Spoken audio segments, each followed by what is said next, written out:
Baik, saudara, kita lanjutkan ngobrol-ngobrol kita pada kesempatan kali ini. Sebelum ke Gus D untuk menyambungin tadi, ternyata di bawah itu tidak sama.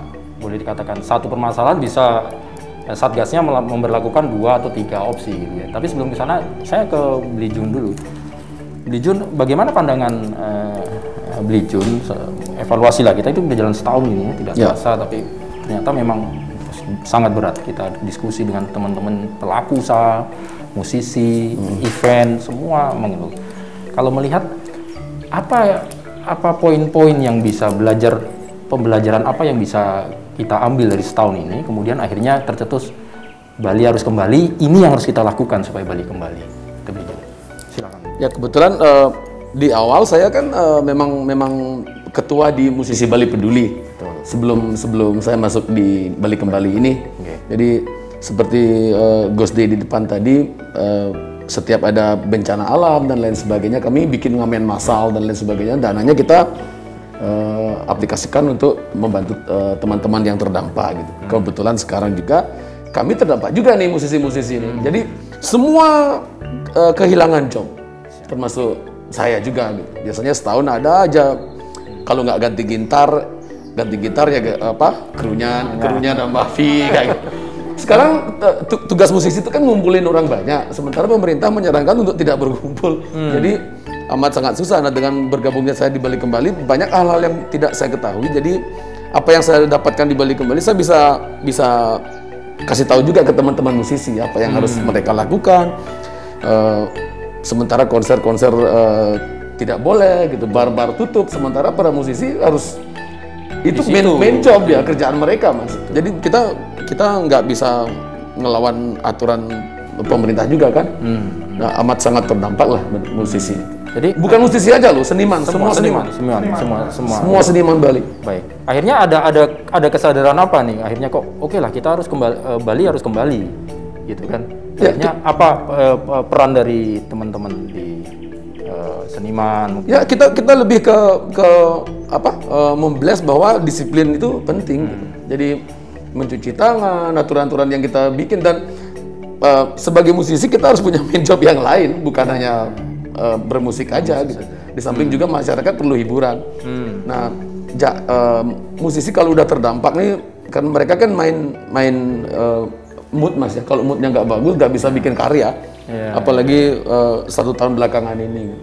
Apalagi ditambah urusan dia sendiri. Iya. Belum merdeka sekarang ini. Bisa dibayangkan kita ngasih tahu orang yang lapar loh, marah dong mereka. Jadi, gimana cara mengedukasi mereka dengan cara-cara yang lebih manusiawi gitu. Yang ngasih tahu juga susah soalnya, Mas. Saya ngasih tahu, saya juga kesusahan. Gimana bisa ngasih tahu orang yang lebih susah? Jadi edukasi penting itu kan teman-teman Bali Kembali lebih mengerti. Artinya hal-hal penting apa yang harus dikasih tahu, yang dibelas ke teman-teman musisi, bisa juga disalurkan ke teman-teman yang mereka kan pulang kampung semua nih. Betul. Terutama yang dari daerah harus pulang lagi, bercocok tanam dan lain sebagainya, belajar lagi dari nol.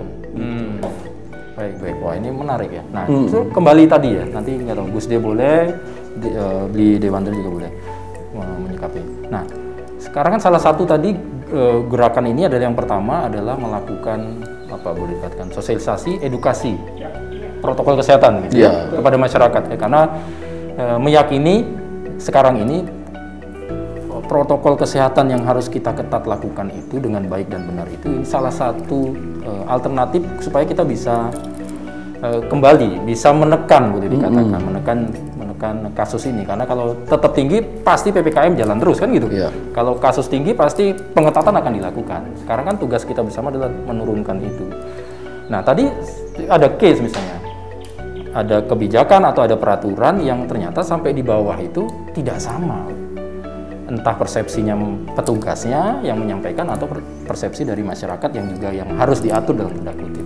Nah, ini gimana? Mau balik lagi tadi? Gimana pandangannya? Jadi apa yang dilakukan? Jadi kan kembali seperti cerita saya di awal. Nah, akhirnya ketika pada hari ini dilakukan PPKM Mikro, ini sebenarnya yang menurut saya pribadi sangat tepat. Ini yang sangat tepat karena apa? Masyarakat desa A diurus oleh Satgas Desa A, Puskesmas Desa A, yang mereka benar-benar tahu historicalnya. Jadi benar-benar dia centralized, tidak dicampur aduk begitu. Jadi ya, nah sekarang ini tinggal bagaimana edukasi daripada aturan pemerintah yang memang ya kalau level berpikir dan edukasinya sama sih tidak ada masalah. Betul. Kadang-kadang di level desa itulah tidak ada aturan yang salah menurut saya pribadi. Cuma itu cara mereka merepresentasikan, mengartikan aturan terjadi ketimpangan. Sekarang ada yang rumah orang sampai digembok, jadi orang merasa kayak diasingkan. Itu di awal-awal. Betul. Saya merasakan itu kenapa sebelum ada balik kembali saya menginisiasi teman-teman di mana ada orang isolasi mandiri, Mas. Saya itu orang Bali bilang mebak. Jadi saya masak 10-15 orang bikin makanan enak, kita kasih orang ke mereka. Isolasi mandiri. Karena kami sedih kalau mereka harus makan mie, telur 14 hari gitu. Nah, PPKM Mikro ini harapan saya pribadi, mungkin teman-teman di Bali kembali juga, ini yang paling tepat. Karena kita bisa, oke, desa A, B, C sudah hijau, oke, lu tahan. Yang merah ini kita bantu bersama-sama. Karena kan tidak bercampur ya, desa A dan B dan C, karena di situ ada petugas puskesmas, ada TNI, ada Polri, ada Satgas Desa. Jadi benar-benar apalagi di Bali kami diuntungkan oleh sistem masyarakat adat. Yang misalnya satu desa itu penduduknya 5.000 orang, mereka kenal satu sama lain. Jadi mengidentifikasi pergerakan orang sangat gampang. Lebih gampang. Nah, mari kita lihat dengan PPKM Mikro ini, mudah-mudahan ini merupakan sebuah langkah terobosan baru. Karena saya menyadari nobody expert about COVID ya di dunia ini. Jadi kita sangat menyadari, makanya sebagai Satgas yang saya juga sudah cukup banyak mengurus sebali dan di awal mengurus satu desa, ini sebenarnya yang saya pengen dari awal. Jadi memang Satgas diperkuat di level desa, di level paling bawah. Orang sebelum dikirim ke rumah sakit mereka dulu yang men-tracing, makanya sekarang kan sudah ada tracer di tingkat desa. Betul. Nah ini luar biasa, mudah-mudahan PPKM Mikro ini edukasinya lengkap sehingga Satgas-Satgas kita di level desa benar-benar berfungsi seperti harapan Bapak Presiden.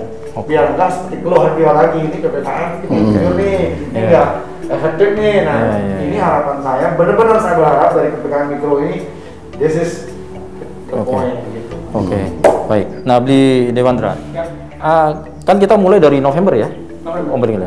Apa yang sudah dilakukan? Apa yang dibuat oleh kawan-kawan Bali kembali? Jadi pertama nih untuk kita mulai orang tahu dulu apa gerakan kita, itu kita buat sebuah lagu yang divideokan dan itu dinyanyikan oleh semua relawan.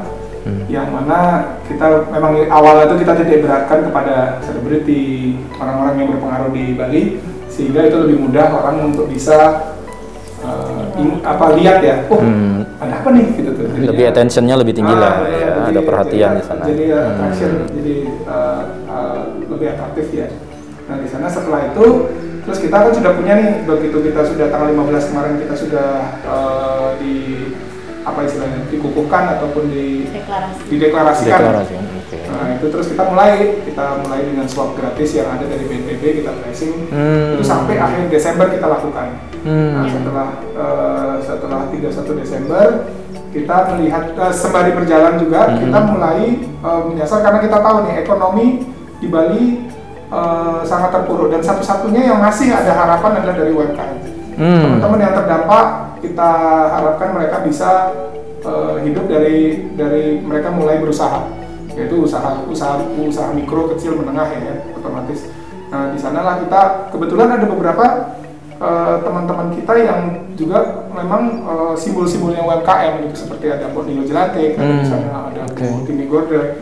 Nah di sana kita memohonkan beliau untuk bisa menjadi pendamping teman-teman yang memang mau mulai berusaha ataupun yang sudah berusaha tapi memang belum mencapai yang diharapkan. Sekaligus mentor ya. Sekaligus mentoring. Nah di sana memang kita punya, jadi koordinator UMKM ini ada Mbak Nilo Jelantik kemarin. Sampai sekarang pun beliau juga masih aktif di sana. Nah di situ kita membuat mulai kayak seperti kemarin saya pribadi, jadi kita buat pelatihan pada UMKM, bagaimana cara motret yang gampang, mungkin dengan smartphone, atau mungkin dengan kamera yang seadanya, membuat konten-konten menarik untuk jualannya mereka. Karena kan sekarang kita nggak mungkin bisa offline, jarang ya, jadi kita ngajarin mereka gimana caranya go online. Nah di sana mungkin kita ngajarin caranya buat dulu kontennya, terus habis itu nanti mungkin dari teman-teman yang lain. Nah setelah ini, dari Februari ini kita sudah punya plan. kita akan membantu mereka juga ikut membantu memasarkan produk-produknya mereka dengan cara flash sale dari Instagram. Jadi kita kan punya banyak nih istilahnya buzzer lah gitu kan. Jadi selebgram ini kita mohonkan bantuannya di Instagram story-nya mereka atau mungkin di live Instagramnya mereka bisa nanti mereka bisa membantu jualin produk-produk yang memang harus dikurasi juga, bukan produk abal-abal juga ya. Kita kurasi mungkin soalnya kan dari sisi kria juga Bali sangat dulunya sangat kreatif, tapi sekarang produk-produk ini nggak terlalu laku. Itu yang kita harapkan bisa memberikan kontribusi. Baik, jadi nitip lah dengan yang sudah top ini, itu ya supaya jangkauannya, interaksinya lebih besar, lebih tahu kan. Oke, baik. Nah ini menarik. Tapi nanti saya juga akan nanya, tadi kan ada program swab gratis. Mungkin nanti ke Mbak Novi ya.